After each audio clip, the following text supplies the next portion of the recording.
Section 51.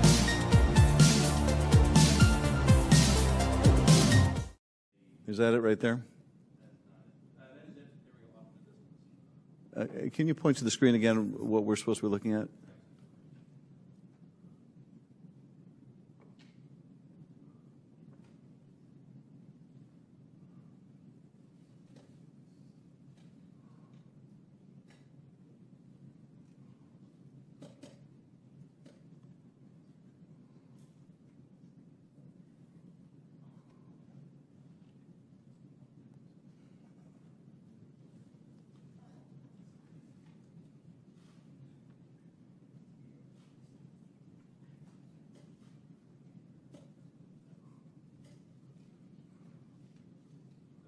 Is right.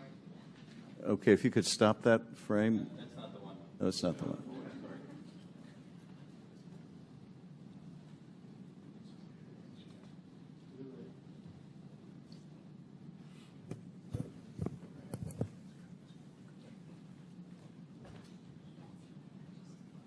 Alexia, just push play. Let's see if.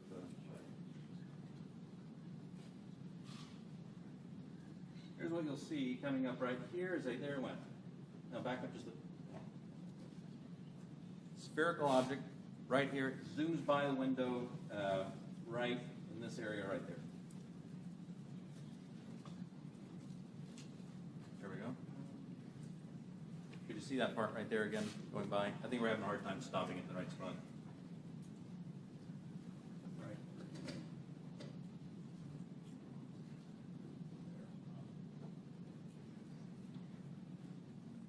Okay. So as you can see, it's difficult, and I think a part of the issue here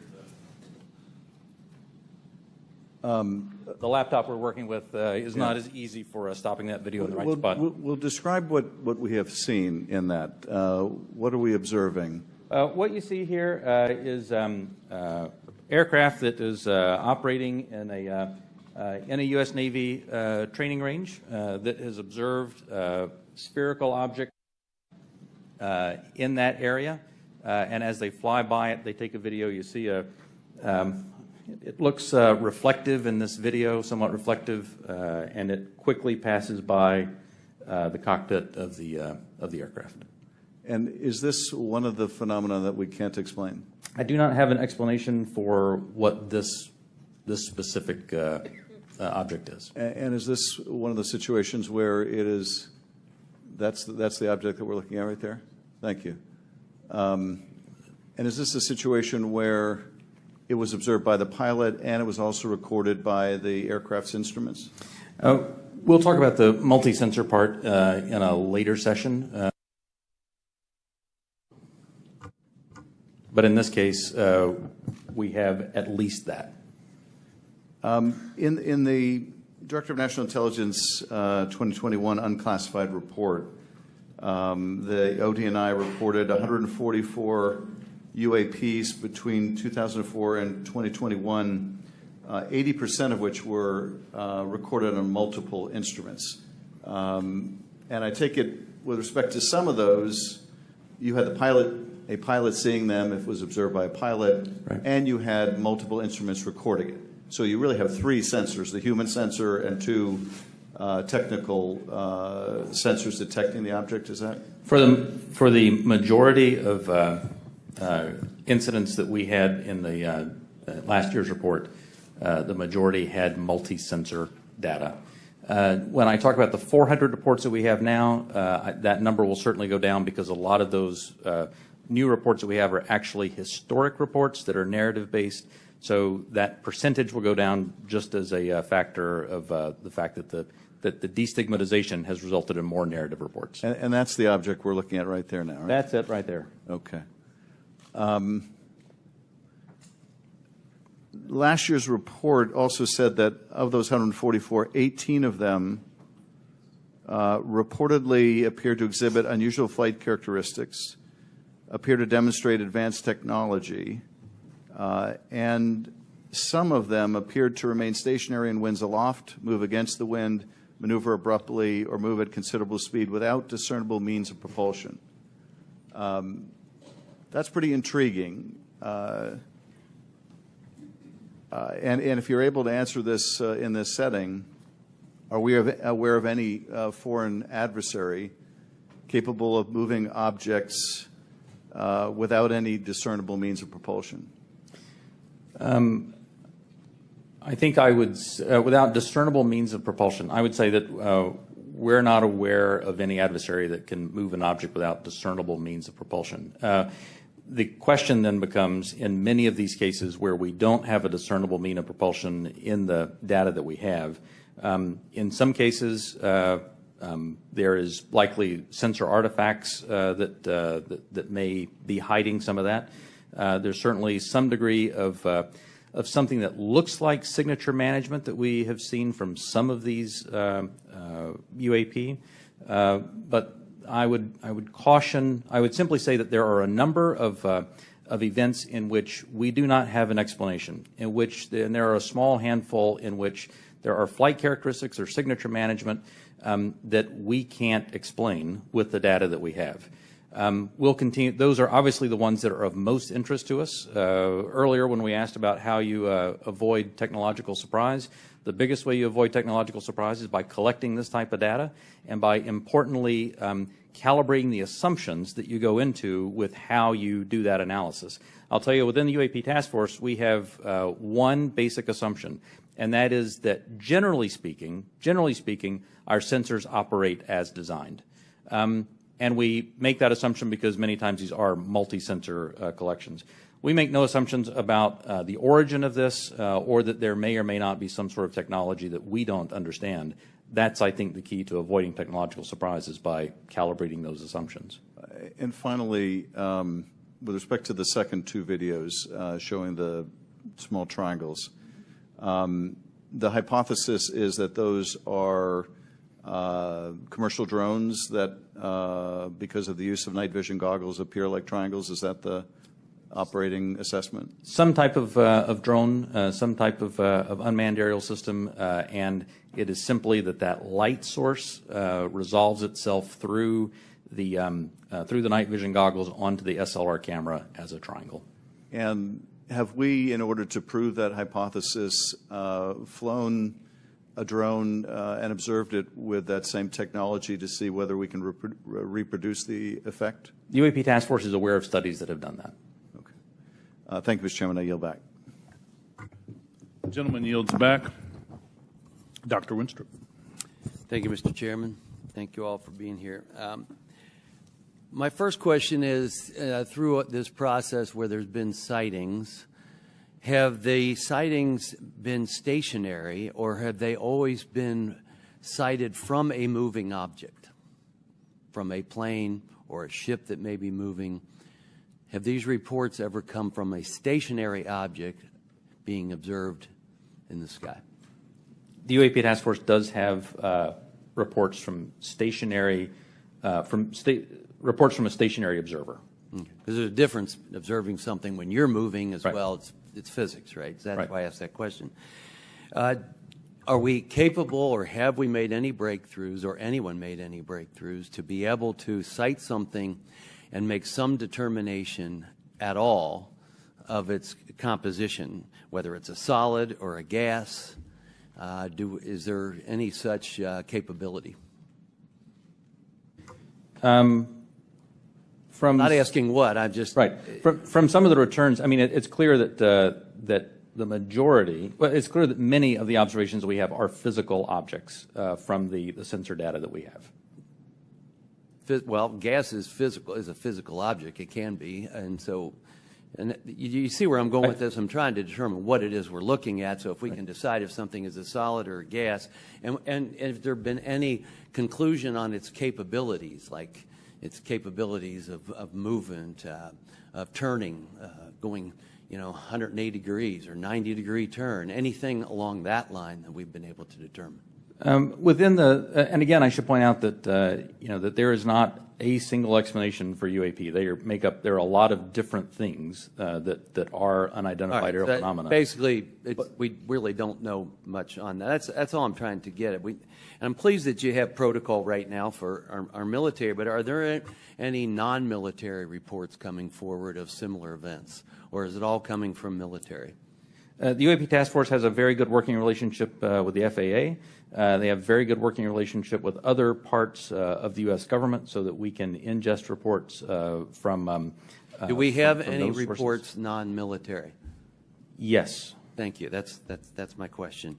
And do we need to put out protocol for civilians that may be in that arena, like through FAA? Do you think that would be appropriate and helpful? I think standardized reporting, without a doubt, is key to helping us get to ascertain what some of these are. I think it would be important as well.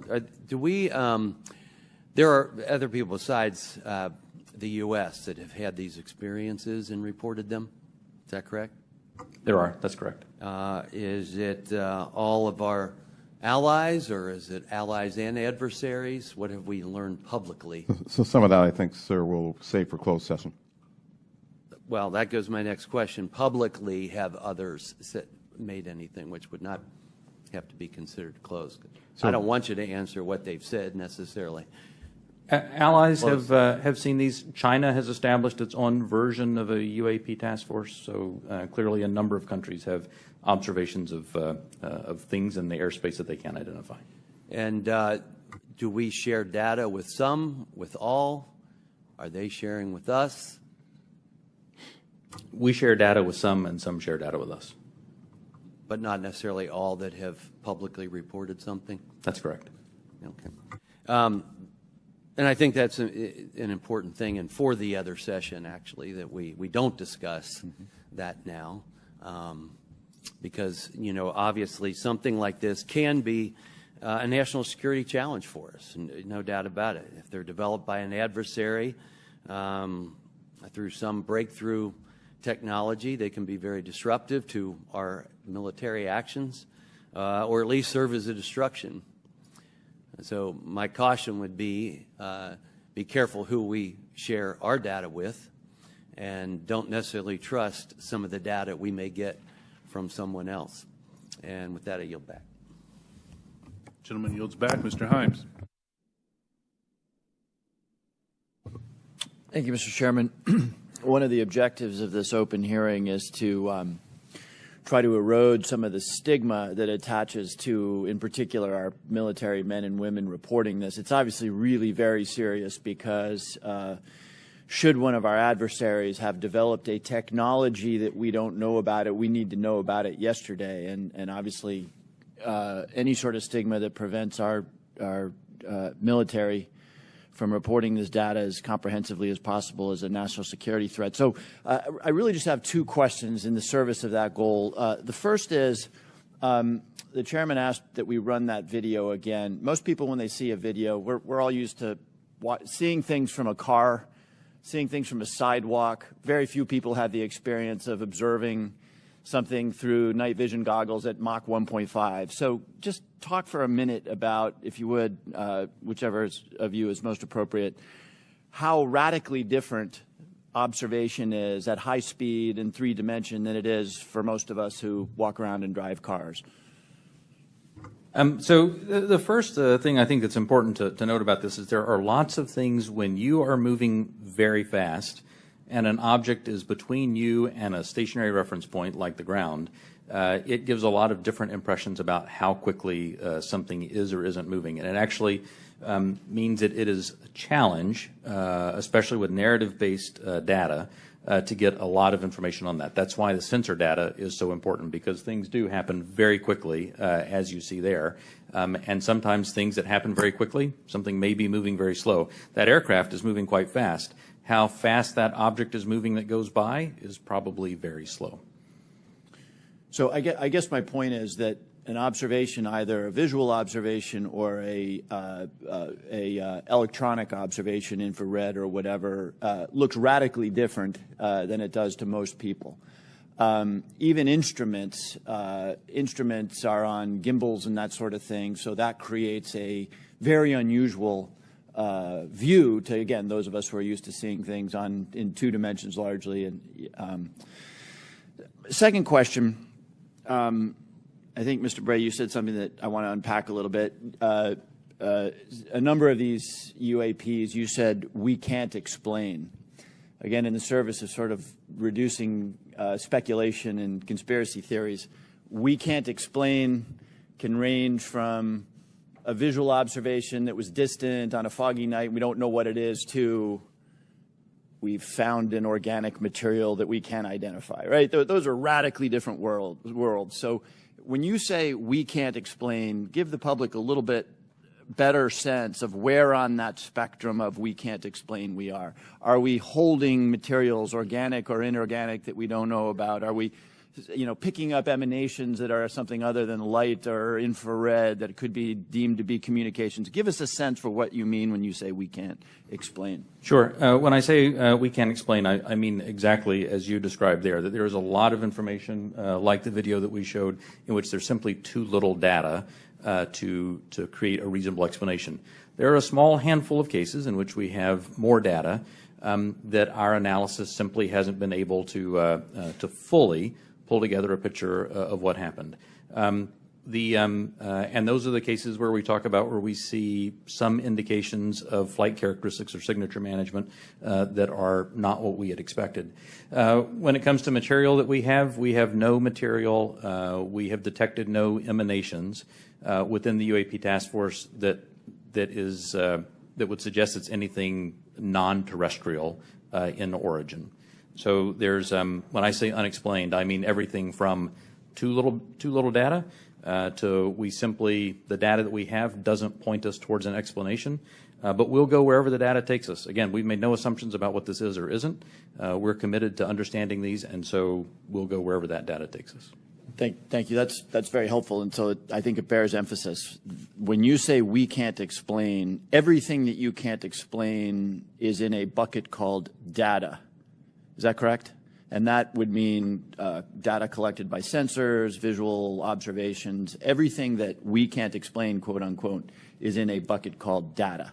Right. A narrative report from the early 2000s, if it just had a little bit of information on it, would be in our database and it would be unresolved. I would add to that it's insufficient data. I mean, that's one of the challenges we have. Insufficient data either on the event itself, the object itself, or insufficient data or plug-in with some other organization or agency that may have had something in that space at that time. So it's a data issue that we're facing in many of these instances, Congressman. Understood. Thank you very much. Yield back. Gentleman yields back. Mr. Gallagher. Thank you, Mr. Chairman. Thank you for allowing me to join this hearing. I really appreciate the witness's testimony. Mr. Moultrie, as the chairman mentioned, DOD had an initiative to study UFOs in the 1960s called Project Blue Book. It's also been well reported in our briefing and in other places that we have more recent projects, specifically ATIP. Could you describe any other initiatives that the DOD or DOD contractors have managed after Project Blue Book ended and prior to ATIP beginning? Did anything also predate Project Blue Book? So I can't speak to what may have predated Project Blue Book. I mean, of course, there's Roswell and all these other things that people have talked about over the years. I'm familiar with Blue Book. I'm familiar with ATIP. I haven't seen other documented studies that have been done by DOD in that regard. So you're not aware of anything in between Project Blue Book and ATIP? I'm not aware of anything that's official that was done in between those two. Okay. Hasn't been brought to my attention. Okay. Additionally, are you aware of any other DOD or DOD contract programs focused on UAPs from a technological engineering perspective? And by that I mean, are you aware of any technology initiatives focused on this topic other than initiatives focused on the individual case investigations? I'm not aware of any contractual programs that are focused on anything related to this other than what we are doing in the Navy Task Force and what we are about to launch in terms of our effort. Same question for you, Mr. Bray. Same answer, not aware of anything outside what we are doing in the UAP Task Force. So just to confirm, you're not aware of any technology or engineering resources that have been focused on these efforts besides what we've mentioned today? Once again, I'll say no contractual or programmatic efforts that are involved. The reason why I qualify it that way, let me qualify it that way. I can't speak to what people may be looking at in the department. Somebody says, I'm looking at something that may be unidentified, and I can't speak to that. I speak to official programs that we have on the record. It's also been reported that there have been UAP observed and interacting with and flying over sensitive military facilities, particularly, and not just ranges, but some facilities housing our strategic nuclear forces. One such incident allegedly occurred at Malmstrom Air Force Base, in which 10 of our nuclear ICBMs were rendered inoperable. At the same time, a glowing red orb was observed overhead. I'm not commenting on the accuracy of this. I'm simply asking you whether you're aware of it and whether you have any comment on the accuracy of that report. Let me pass that to Mr. Bray. If you've been looking at UAPs over the last 3 years. That data is not within the holdings of the UAP task force. Okay, but are you aware of the report, or that the data exists somewhere? I have heard stories. I have not seen the official data on that. So you've just seen informal stories, no official assessment that you've done or exists within DOD that you're aware of regarding the Malmstrom incident? All I can speak to is what's within my cognizance of the UAP task force, and we have not looked at that incident. Well, I would say, I mean, it's a pretty high-profile incident. I don't claim to be an expert on this, but that's out there in the ether.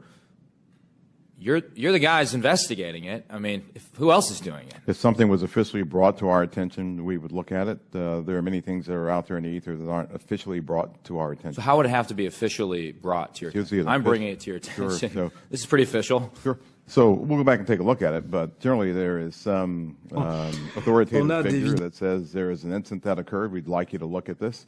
But in terms of just tracking what may be in the media that says that something occurred at this time, at this place, there are probably a lot of leads that we would have to follow up on. I don't think we are resourced to do that right now. Well, I don't claim to be an authoritative figure, but for what it's worth, I would like you to look into it. And sure. If for no other reason, you could dismiss it and say this is not worth wasting resources on. Will do. And then finally, are you aware of a document that appeared around 2019, sometimes called the Admiral Wilson Memo or EW Notes Memo? I am not. You're not. Are you tracking? I'm not personally aware of that. Okay. This is a document in which, again, I'm not commenting on the veracity. I was hoping you would help me with that, in which a former head of DIA claims to have had a conversation with the Dr. Eric Wilson and claims to have sort of been made aware of certain contractors or DoD programs that he tried to get fuller access to and was denied access to. So you're not aware of that? I'm not aware, Congressman. In my 10 seconds remaining, then, I guess I just would ask, Mr. Chairman, unanimous consent to enter that memo into the record. Without objection. Thank you, Mr. Chairman. Appreciate it. Mr. Krishnamurthy. Thank you, Mr. Chair, and thank you to both of you for appearing today and for your public service. First question is, there have been no collisions between any U.S. assets in one of these UAPs, correct? We have not had a collision. We've had at least 11 near misses, though. And maybe we'll talk about those 11 near misses or any place where there's close proximity. I assume, or tell me if I'm wrong, there's been no there's no communications or any kind of communication signals that emanate from those objects that we've detected, correct? That's correct. And have we attempted to communicate with those objects? No. So we don't even put out a alert saying, U.S. Identify yourself. You are, within our flight path or something like that. We haven't said anything like that. We've not put anything out like that. Generally speaking, for example, in the video that we showed earlier, it appears to be something that is, unmanned. Appears to be something that may or may not be in controlled flight, and so we've not attempted any communication with that. Okay, so, and I assume we've never discharged any armaments against a UAP, correct? That's correct. How about wreckage? Have we come across any wreckage of any kind of object that has now been examined by you? The UAP task force doesn't have any wreckage that isn't explainable, that isn't consistent with being of terrestrial origin. Do we have any sensors underwater to detect on submerged UAPs? Anything that is in the ocean or in the seas? So I think that would be more appropriately addressed in closed session, sir. Okay. I think one of the biggest questions that I have is we say with a lot of probability, we say they, quote unquote, probably do represent physical objects, close quote. When we say probably, is that because we cannot conclusively say that they are physical objects? In the task force report, when I say probably represent physical objects, most of them represent physical objects. There could be some that are more of a meteorological phenomena, something like that, that may not be a physical object in the sense that most people think of something you could go up and touch. But the ones where you say most of them represent physical objects, can you say that they are definitely, like with 100% certainty, that they are physical objects? I can say with certainty that a number of these are physical objects. Okay, so we can't rule out that some of them may not be physical objects. So, some certainly could be a sensor anomaly or something like that. Some could be. Now, how about with regard to UAPs? We've talked about UAPs on training areas, but obviously there's some sensor bias. I would think we put sensors in training areas. How about with regard to non-training areas? Do we track what's in open source and what civilians and others have tracked? And have we found similarities to what they've observed in terms of UAPs in non-training areas to the ones that are in training areas? The UAP task force has worked very hard to make sure the data set that we're working with is a data set that we have very good control over that data. So we have some partnerships with FAA so that we get some of that, so we get that reporting in. But if it comes to just open source reports or someone says that they saw something, that generally does not make it into our database. So basically, it sounds like we have a good partnership with FAA. But apart from FAA, we don't have partnerships with other agencies or other entities that might be tracking so that we could enlarge our data set to make comparisons. So we will. So that's the goal of this next effort will be to expand that relationship with the rest of government and the interagency so we can understand what they're seeing, what we're seeing. We can correlate on each other's holdings because and hopefully resolve this. Sorry to interrupt, but I think that we might have a bias right now going on with regard to just reporting on UAPs being in training areas when we don't really track what's happening elsewhere. Last question, have our encounters with UAPs altered the development of either our offensive or defensive capabilities or even our sensor capabilities? We'd save that for the closed session. Okay, great. Thank you. Mr. LaHood. Thank you, Mr. Chairman, and I want to thank the witnesses for being here today. Obviously, this topic of UAPs has attracted a lot of interest in people that are curious about this hearing today. As we talk about, and I would say there's a lot of what I would call amateur interest groups that are involved in the UAP field. My question is, when there are unsubstantiated claims or manufactured claims of UAPs or kind of false information that's put out there, what are the consequences for people that are involved with that or groups that are involved with that? So one of the concerns that we have is that there are a lot of individuals and groups that are putting information out there that could be considered to be somewhat self-serving. We're trying to do what's in the best interest of, one, the Department of Defense, and then two, what's in the best interest of the public, to ensure that we can put factual-based information back into the mainstream and back into the bloodstream of the reporting media that we have so people understand what's there. It's important because we are attempting, as this hearing has drawn out, to understand, one, what may just be natural phenomenon, two, what may be sensor phenomenology or things that were happening with sensors, three, what may be legitimate counterintelligence threats to places that we have or bases or installations, or security threats to our platforms. And anything that diverts us off of what we have with the resources that have been allocated to us, send us off in these spurious chases and hunts that are just not helpful. And they also they also contribute to the undermining of the confidence that the Congress and the American people have that we are trying to get to the root cause of what's happening here, report on that, and then feed that back into our national security apparatus so we are able to protect the American people and our allies. So it is harmful, it is hurtful, but hopefully if we get more information out there, we'll start to lessen the impact of some of those spurious reports. So just taking that a step further, so that misinformation, false narratives, manufactured, so what are the consequences? Are there legal consequences? Are there examples that you can give us where people have been held accountable by this misinformation or disinformation? I can't give you, any examples where somebody's been legally held liable for putting something out there, but... Well, I guess what's the deterrent from people engaging in this activity?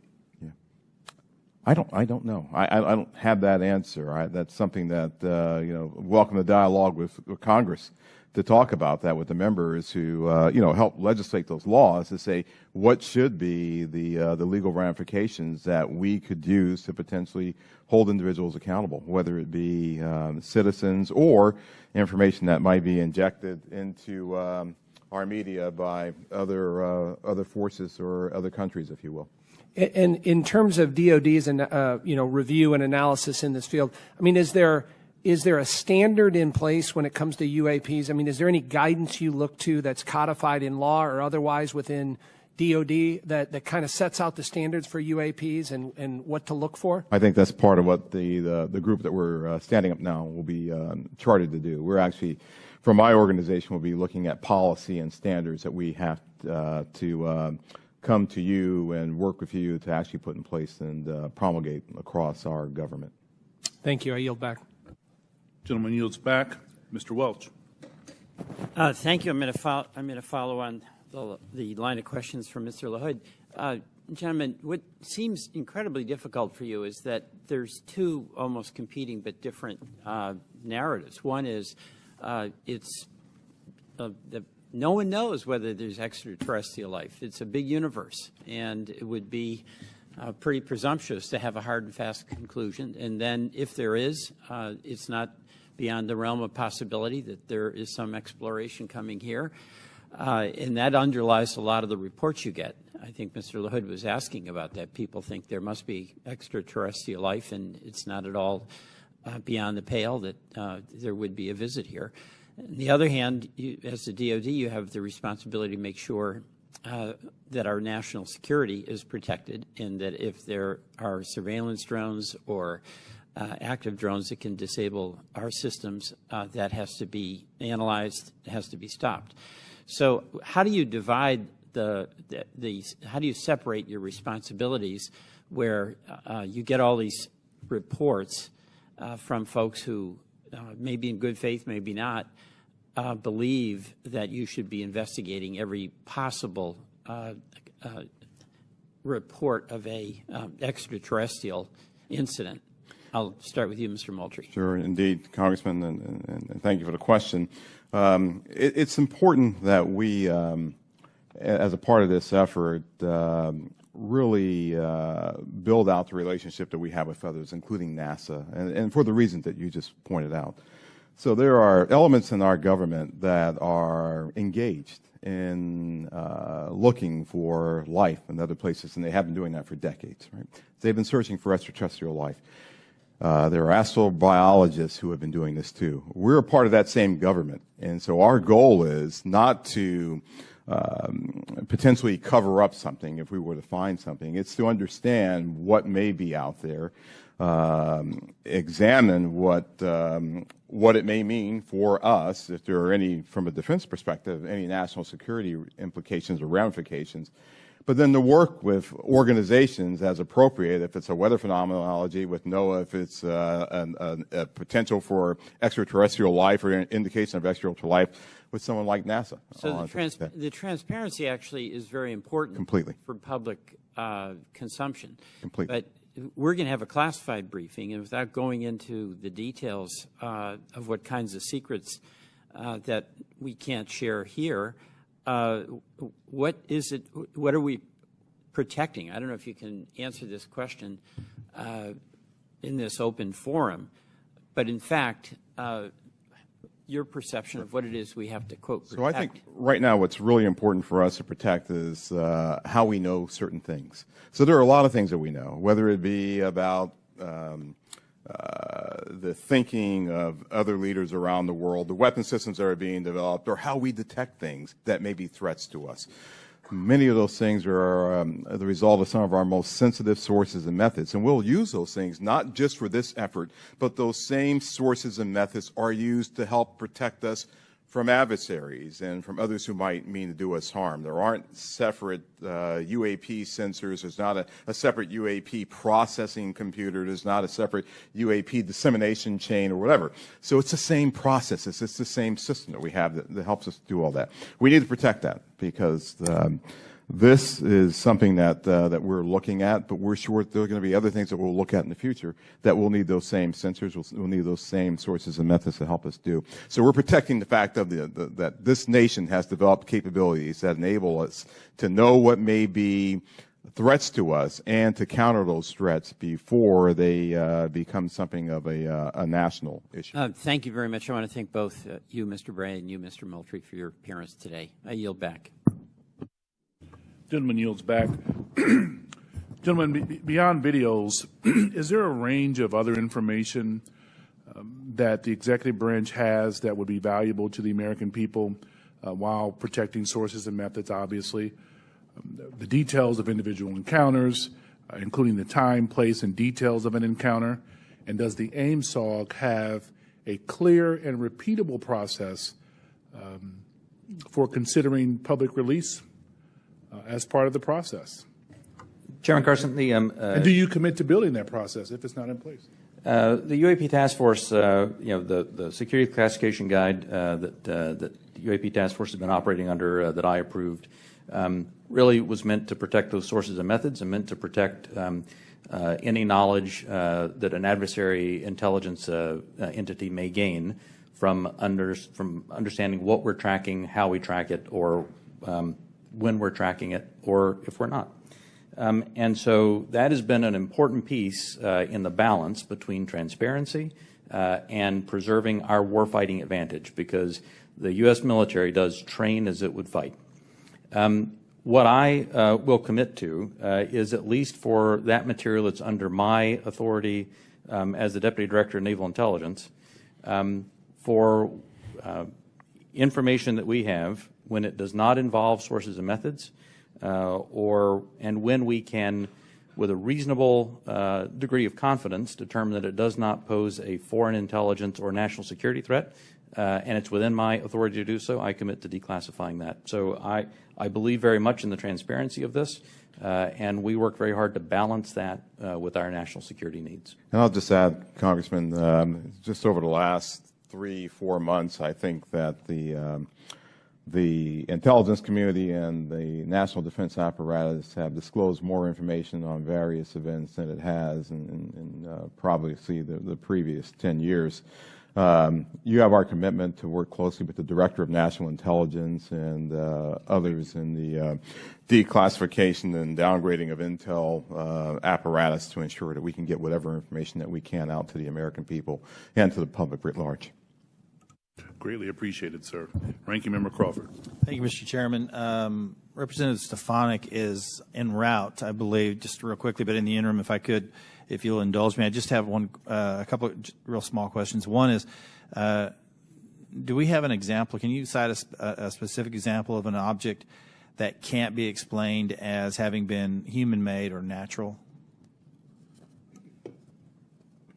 I mean, the example that I would say that is still unresolved, that I think everyone understands quite well, is the 2004 incident from Nimitz. We have data on that, and it simply remains unresolved. Does not mean it resolves to being something, right, that is easily explainable or difficulty, or well, obviously it resolves to being something that is difficult to explain. Mm-hmm. But I can't point to something that definitively was not man-made, but I can point to a number of examples in which remain unresolved. Gotcha. With regard to videos that have appeared in open source channels, for example, the Tic Tac video, does AIMSOG maintain control of videos, and how do you prevent leaks of potentially classified videos or other material? So the AIMSOG, as we establish that organization, we will have a process for classified and compartmented holdings, and we will find a way of getting positive control over those. We have our sensitive access programs and special access programs that allow us to put what we call SAPs around things, and then there's controlled access programs that allow us to put caps around things. So we'll have that in place. Our goal will be ensuring that we're sharing that with the appropriate analysts and the appropriate exploiters, if you will, who can look at that data too. What we don't want to do is bring something into a DOD database or a DOD holding and then have so many wrappers around it, it's not available to those who really need to look at it and to exploit it. And that's one of the reasons that we're establishing relationships with the interagency, with the IC, and others to be able to do that, sir. But we will do our best to maintain positive control over the materials that we have within our holdings. Thank you.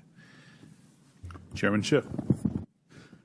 Thank you, Mr. Chairman. Just going back to the 2021 report, under the category of UAP appear to demonstrate advanced technology, those 18 incidents in which some of the UAP appear to remain stationary, winds aloft, move against the wind, maneuver abruptly, or move at considerable speed without discernible means of propulsion. It goes on to say, in a small number of cases, military aircraft systems processed radio frequency energy associated with UAP sightings. I couldn't tell from that whether that small number of cases was a part of the subset of 18, that is, among the 18 which appeared to move with unusual pattern or flight characteristics, did some of those also emit radio frequency energy? I would have to check with our UAP task force on that. I believe, without getting into specifics that we can do in the closed session, at least some that we have detected RF emissions from were not behaving oddly otherwise. And the significance of measuring that radio frequency energy is what? That we suspect that this was some form of aircraft in which there were radio transmissions? The biggest thing that you're looking for there is any indication of an effort to jam whatever sensors that we may have looking at it. But I would also add to that radio frequency, as you know, Congressman, is used to control various platforms too. So the fact of emanations coming off of any platform, whether it be a UAV or another platform, could be radio frequency activity related to that entity transmitting out or something transmitting to that platform. And of course, we have a sensitivity with our airborne platforms of picking it up, which is one of the reasons that we try to prevent people from using their cell phones on airplanes and things like that. It's very sensitive to RF emanations. So that's a part of what we'll be looking at in the AIMSOG. What is this? Is this something that we can collect on, and can we start to characterize the signaling environment around the emanations that may be coming off of some of these UAPs? So that energy then that was recorded could be either an effort to jam, or it could be an effort to control a UAV, or any other communication with that craft. I would say that's accurate. Right. Thank you, Mr. Chairman. Thank you, Chairman. As the ODNI report makes clear, one possible explanation for UAPs is that we are detecting U.S. aircraft, either secret air programs or even test prototypes. I won't ask you in this setting, obviously, to describe any secret DoD programs. That said, I do want to make sure the U.S. government isn't chasing its own tail. Firstly, do you have a clear and repeatable process to check with compartmented programs about whether a UAP sighting is attributable to a U.S. aircraft? Secondly, does the AIMSOG staff have the clearances and read-ons that they need to investigate all of these incidents? And thirdly, when your staff cannot be read on, are your questions to those who are read on even being answered? So I'll start, and then I'll pass that to Mr. Bray. So we're very conscious of the potential blue-on-blue issue or U.S. on U.S., and so we've established relationships with organizations and entities that are potentially flying or developing platforms for their own interests, if you will. And our goal is to continue, and we have a repeatable process. I think we've had that process for some time, to deconflict activities that we may have to ensure that we are not potentially reporting on something that may be a developmental platform or a U.S. operational platform that is performing either testing or performing a mission. So we will have that in place. We've already had those discussions with organizations and entities. We want to ensure that we're protecting their equities. We want to ensure that we're protecting their sources and methods while also getting at what we have here. We want to be able to deconflict those. Absolutely. The UAP task force has had a process in place to work with other elements of the Department of Defense and other elements of the government to ensure that that there is an as simple a way as possible to deconflict those. And when we reference that in the report, I should say that we were simply accounting for the fact that there could possibly be one or two data points that had leaked through, but we were quite confident that was not the explanation. How are you all liaisoning with Space Command? Specifically, how are you partnering with the parts of the U.S. Space Command responsible for space domain awareness? And how, if at all, are you partnering with the Space Force to analyze UAPs? The UAP task force has a very good relationship with Space Force, as it does with the rest of the Department of Defense. We have pulled analysts in from Space Force to ensure that that we're availing ourselves of that expertise, as well as any other material they may have that would be helpful. And Congressman, as you know, Space Force and Space Command, they have responsibility for space domain awareness. So what we've done, we coordinated with Space Force, we coordinated with their J2, and she is on board in terms of helping us plug into what they have and for us to have this interactive exchange of information and data. And we're doing that with all the services, not just with Space Force or Space Command. Thank you, sir. Ranking member. More than 50 years ago, the U.S. government ended Project Blue Book, an effort to catalog and understand sightings of objects in the air that could not otherwise be explained. For more than 20 years, that project had treated unidentified anomalies in our airspace as a national security threat to be monitored and investigated. In 2017, we learned for the first time that the Department of Defense had quietly restarted a similar organization tracking what we now call unidentified aerial phenomena, or UAPs. Last year, Congress rewrote the charter for that organization, now called the Airborne Object Identification and Management Synchronization Group, or AIMSOG for short. Today, we will bring that organization out of the shadows. This hearing and oversight work has a simple idea at its core. Unidentified aerial phenomena are a potential national security threat, and they need to be treated that way. For too long, the stigma associated with UAPs has gotten in the way of good intelligence analysis. Pilots avoided reporting or were laughed at when they did. DOD officials relegated the issue to the back room or swept it under the rug entirely, fearful of a skeptical national security community. Today, we know better. UAPs are unexplained, it's true, but they are real. They need to be investigated, and many threats they pose need to be mitigated. Undersecretary Moultrie, Mr. Bray, thank you for coming today. First, we need you to update us on the status of AIMSOG. The legislation creating it was passed in December. The deadline for implementation is fast approaching, but the group does not even have a named director. We need to know, sirs, the status of the organization and the obstacle to getting it up and running. Secondly, you have to convince the audience today, and most especially our military and civilian aviators, the culture has changed. That those who report UAPs will be treated as witnesses, not as kooks. Thirdly, you need to show us Congress, and the American public whose imaginations you have captured. You are willing to follow the facts where they lead.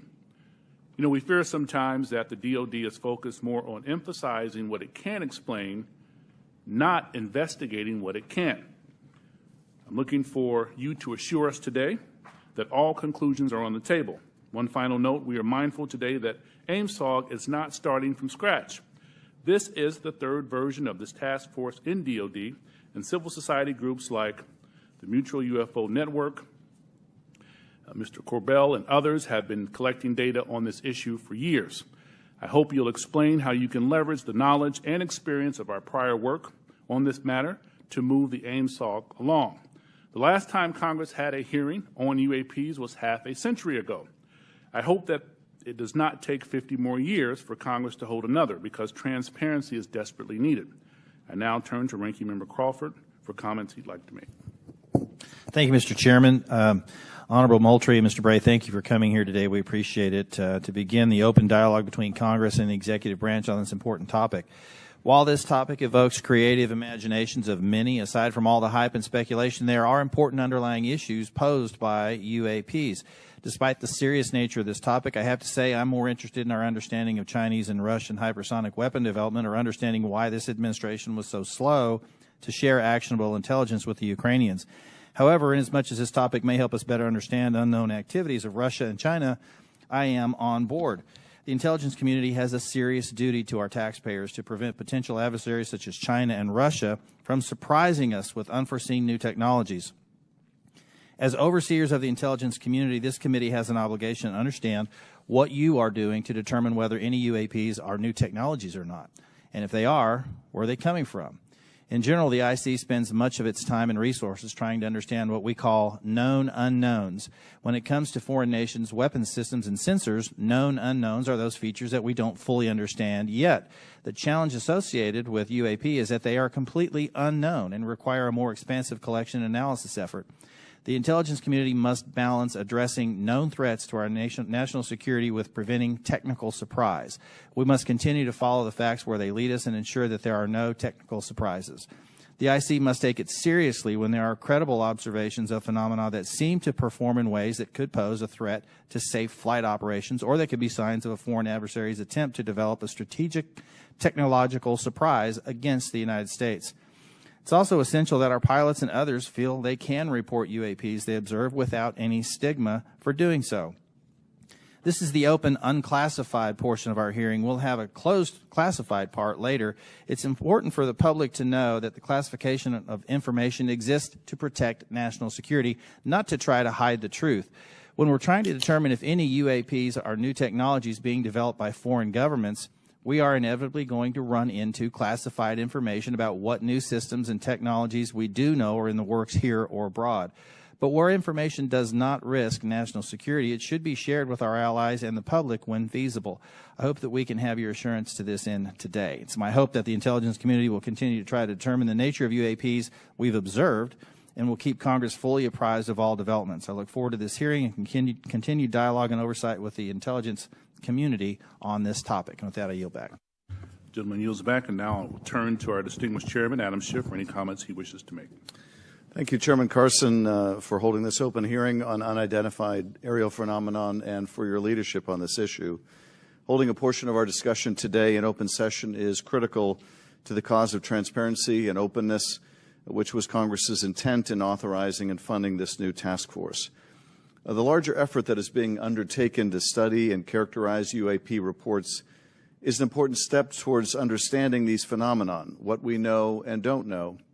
And I look forward to hearing more during both the open session and the closed setting about how DOD and the IC are undertaking that task.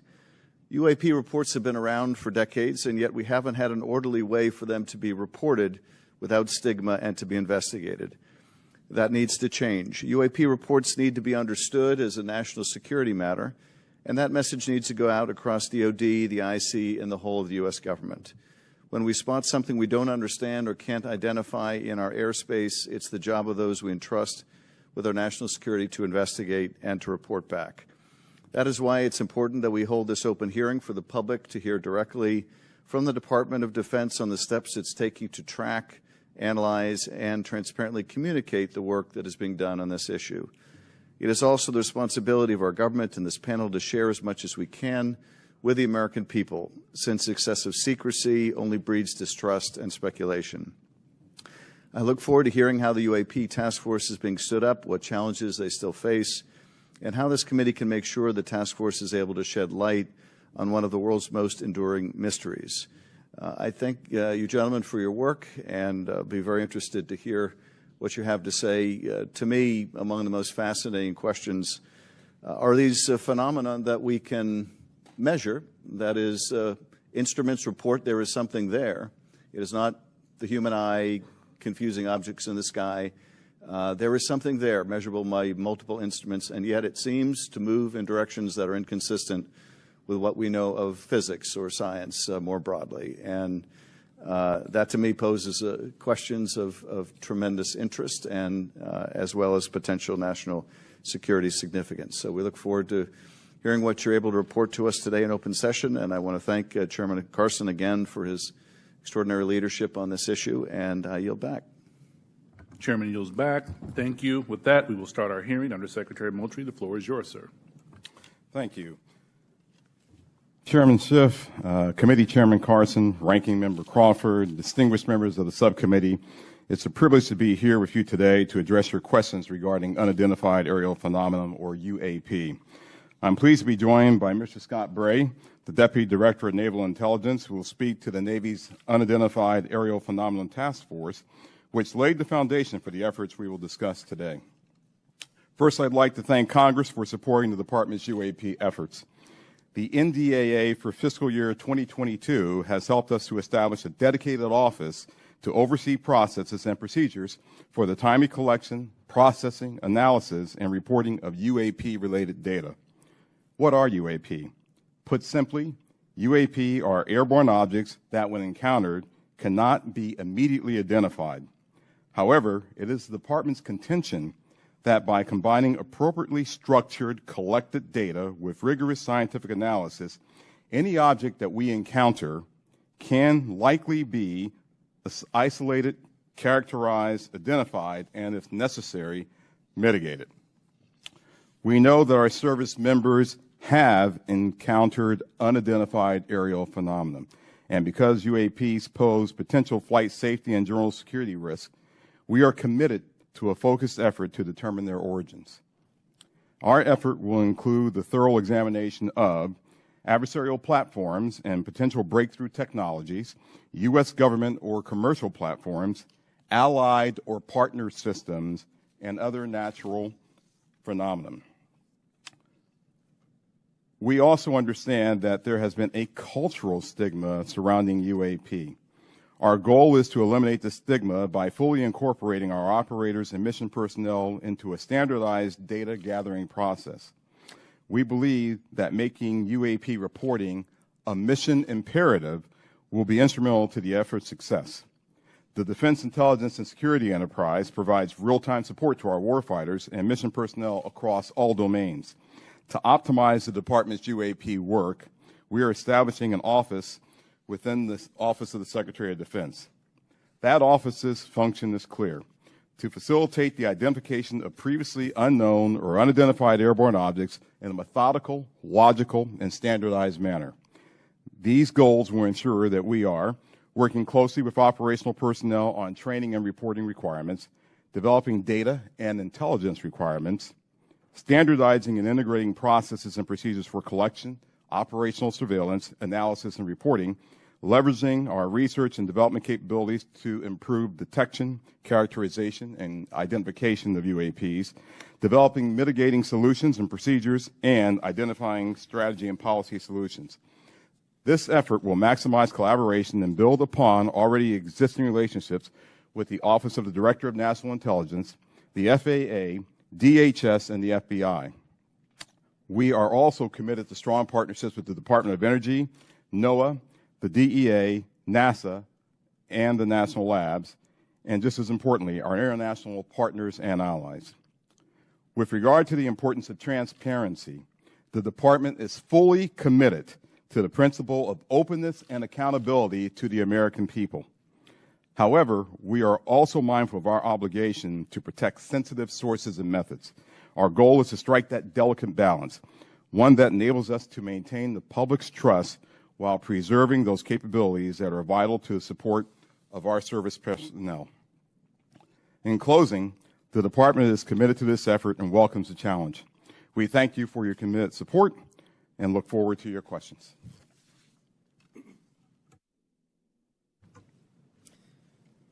Chairman Schiff, Chairman Carson, Ranking Member Crawford, and committee members, thank you very much for the opportunity to be here today to highlight the ongoing work of the Department of Defense regarding unidentified aerial phenomena. Since the early 2000s, we have seen an increasing number of unauthorized and or unidentified aircraft or objects in military-controlled training areas and training ranges and other designated airspace. Reports of sightings are frequent and continuing. We attribute this increase in reporting to a number of factors, including our work to destigmatize reporting, an increase in the number of new systems such as quadcopters and unmanned aerial systems that are in our airspace, identification of what we can classify as clutter, mylar balloons and other types of air trash, and improvements in the capabilities of our various sensors to detect things in our airspace. Almost 2 years ago, in August of 2020, Deputy Secretary of Defense Nordquist directed the establishment of the Unidentified Aerial Phenomena Task Force within the Department of the Navy. The UAP Task Force was built on the foundation of the Navy's initial efforts to respond to the reports from our aviators on unidentified objects observed in our training ranges. The basic issues then and now are twofold.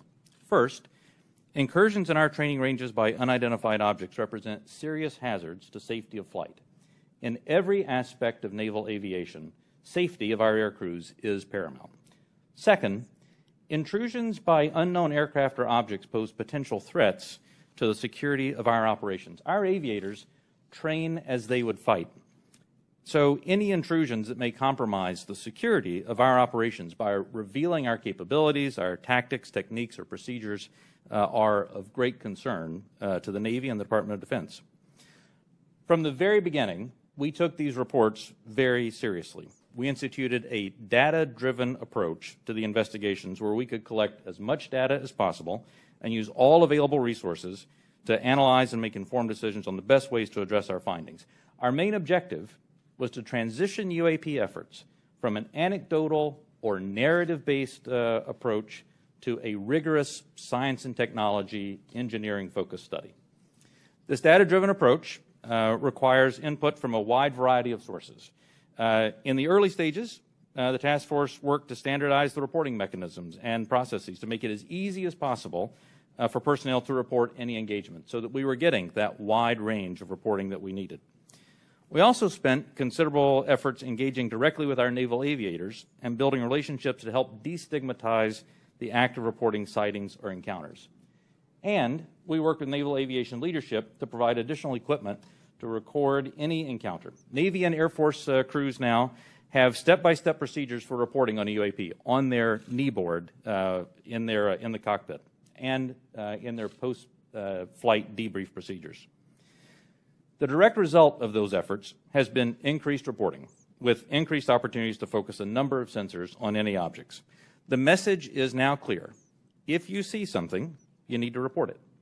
And the message has been received. In fact, recently, I received a call from a senior naval aviator with over 2,000 flight hours. He called me personally from the flight line after landing to talk about an encounter that he had just experienced. Those were just the initial steps. We also made a concerted effort to assemble subject matter experts from across the Department of Defense and the intelligence community and other U.S. government agencies and departments. We forged partnerships with the research, development, and acquisition communities, with industry partners, and with academic research labs, and we brought many allies and international partners into our discussions on UAP. Additionally, subject matter experts from a wide variety of fields, including physics, optics, metallurgy, meteorology, just to name a few, have been brought in to expand our understanding in areas where we may not have organic expertise. In short, we've endeavored to bring an all-hands-on-deck approach to better understand this phenomena. So what have we learned so far? Any given observation may be fleeting or longer. It may be recorded or not. It may be observable by one or multiple assets. In short, there's rarely an easy answer. For example, let me share with you the first video that we have here today, which shows an observation in real time.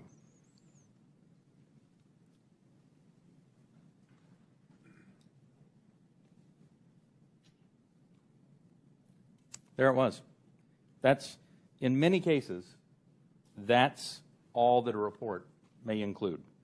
And in many other cases, we have far less than this. As we detailed in both the unclassified and classified versions of the preliminary assessment released by the Office of the Director of National Intelligence last June, this often limited amount of high-quality data and reporting hampers our ability to draw firm conclusions about the nature or intent of UAP.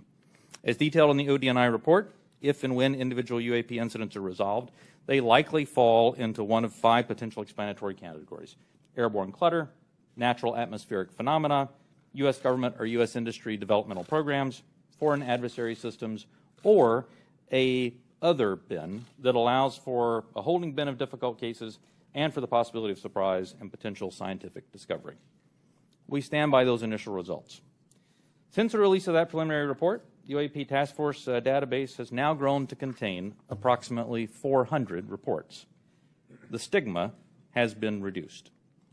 We've also made progress in resolving the character of a limited number of UAP encounters. For example, let me show you a couple of another video and image taken years apart in different areas.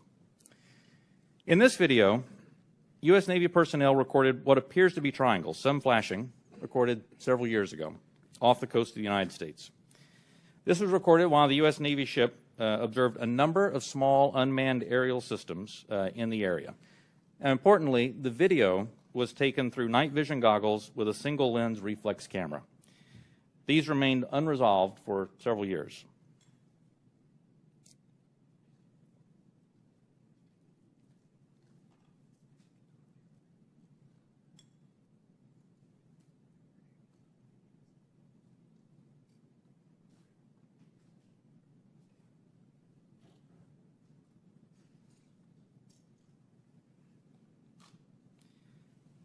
Several years later, and off a different coast, U.S. Navy personnel, again in a swarm of unmanned aerial systems, and again through night vision goggles and an SLR camera, recorded this image. But this time, other U.S. Navy assets also observed unmanned aerial systems nearby. And we're now reasonably confident that these triangles correlate to unmanned aerial systems in the area. The triangular appearance is a result of light passing through the night vision goggles and then being recorded by an SLR camera. Now, I don't mean to suggest that everything that we observe is identifiable, but this is a great example of how it takes considerable effort to understand what we're seeing in the examples that we are able to collect. In this example, we accumulated sufficient data from 2 similar encounters from 2 different time periods in 2 different geographic areas to help us draw these conclusions. That's not always the case, though. We recognize that that can be unsatisfying or insufficient in the eyes of many. This is a popular topic in our nation, with various theories as to what these objects may be and where they originate. By nature, we are all curious and we seek to understand the unknown. And as a lifelong intelligence professional, I'm impatient. I want immediate explanations for this as much as anyone else. However, understanding can take significant time and effort. It's why we've endeavored to concentrate on this data-driven process to derive fact-based results. And given the nature of our business, national defense, we've had to sometimes be less forthcoming with information in open forums than many would hope. If UAP do indeed represent a potential threat to our security, then the capabilities, systems, processes, and sources we use to observe, record, study, or analyze these phenomena need to be classified at appropriate levels.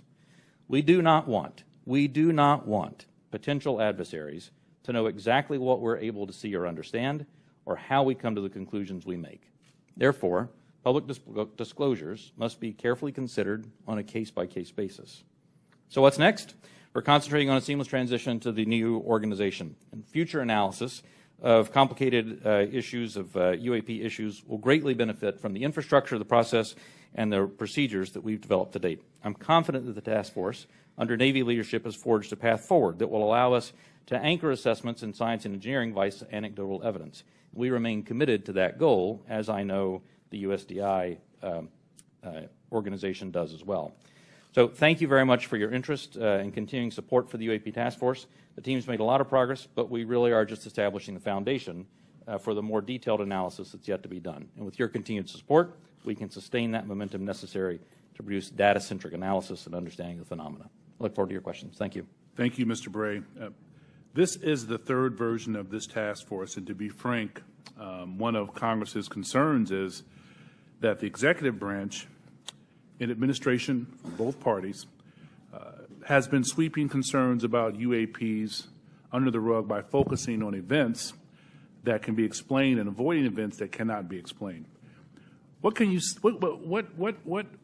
say to give the American people confidence that you aren't just focusing our attention on low-hanging fruit with easy explanations? Congressman, I'll start, and then Mr. Bray, please feel free to weigh in. So the way that we're approaching this is with a more thorough, standardized methodology than what we have in the past. First and foremost, the Secretary of Defense is chartering this effort. This is not someone lower in the Department of Defense. And he has assigned that task to the Office of Secretary of Defense, the Undersecretary for Intelligence and Security. That's me, because I'm responsible for looking at intelligence matters. I'm responsible for security matters. This is potentially both. So when you start concerning ourselves with the safety of our personnel, the safety of our installations and bases, there's no other higher priority than what we have than actually getting after this. And as you have stated, we have been assigned that task to actually stand up an office, the AIM-SOG, which I believe the name, sir, will likely change. But we have moved forward in terms of moving to establish that office. We have, as of this week, picked a director for that effort, a very established and accomplished individual. We've identified spaces. We've worked with personnel across the Department of Defense, with the services, and we've worked with the IC, which is on board in helping us work through this standardized methodology for now, bringing in data, analyzing that data, and reporting that data in the appropriate method and appropriate means so we can either get it to our service personnel to ensure their safety, or get it to you and the Congress and to the public to ensure that you have oversight to what we're doing. So, chartered by the Secretary of Defense, standardized, and really a methodical approach. It's something that we're doing that has not been done before. Can we get some kinds of assurances that your analysts will follow the facts where they lead and assess all hypotheses? Absolutely. So we're open to all hypotheses. We're open to any conclusions that we may encounter. Quickly, before I pass it to the ranking member and Chairman Schiff, I want to thank you both for taking the time, and I had a good time meeting with you last week, Director Moultrie, Undersecretary Moultrie. It's fair to say that you are a science fiction fan, is that correct? It is fair to say that I am an inquisitive mind who has spent 40 years in the intelligence field and has focused on both science and science fiction. That is fair. Could you tell us about it? Yeah, well, look, my generation grew up looking at space sagas and the Apollo program. So all of us who grew up in the 60s were just thrilled by watching our first astronaut land on the moon. That was a momentous occasion. To people who were of different generations, some of them didn't believe that it happened. I still have relatives and friends who don't believe it happened, right? Science fiction to them. But to us, it was, no, that's the progress that we've made. And so I was enthralled by that, and I've taken that to heart. I enjoy the challenge of what may be out there. I have mentioned to you that, yes, I have followed science fiction. I have gone to conventions, even, I'll say it on the record, Got to break the ice somehow. But, I have done that, right? But there's nothing wrong with that. Don't necessarily dress up, but I do, I do believe that it's important to show that the Department of Defense has, we have character. And we're people just like you, just like the American people. We have our inquisitiveness. We have our questions. We want to know what's out there as much as you want to know what's out there. We get the questions not just from you, we get it from family members. And we get them night and day, not just in committee hearings. So finding what's out there is important, but first and foremost, it's important for us to do that so that we can ensure that our people, our personnel, our aviators, our bases and installations are safe. And then that curiosity factor is something else that we just want to know, because that's the human race. It's just, that insatiable desire to know. Thank you, sir. Ranking Member Crawford. Mr. Moultrie, you said you don't necessarily dress up. That wasn't a real strong statement. Gentlemen, thank you for being here today. We appreciate it. And thank you, Mr. Moultrie, for breaking the ice the way you did. Appreciate that.